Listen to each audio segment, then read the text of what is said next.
ئامینە خانە خێزانی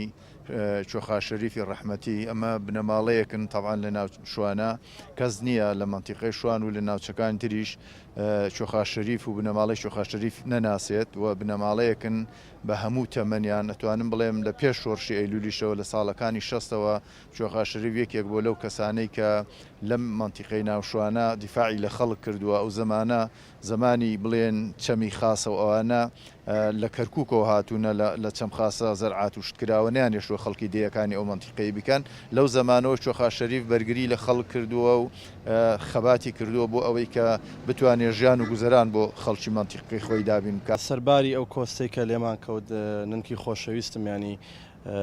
کۆمەڵێ معانات و کێشەی زۆری لە سەرەتای ژیانیەوە بینیوە چ بە جەرگ سووتان چ بە و هەموو ڕۆڵە لاوەی کە بە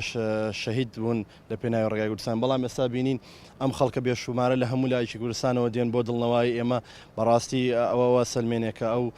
خوێنی ئەو ڕەنجی ئەو خەباتی کە کردویانە بەزایە نەچووە ئێمە نازانین چۆن سپاسی خۆمان بگەین بەم هەموو خەڵکە عەزیەتیان کێشا و زۆر سپاسیانەکەین ئەو شۆڕشەی کە کراوە لەلایەن هەموو ڕۆڵە ژیان لەسەر دەستەکانی کوردستان و بە تایبەتی مامەکان و ڕۆڵەکانی ئەم خانەوادەیە بەڕاستی بە فیڕۆ نەچوە لەبەرەوەی ئەوە تا بینین هەمومان چ خەڵکێک و چه حەشاماتێکە ڕوو ئەکەنە ئەم پرسەی ئەم دایکی ئەم شەهیدە.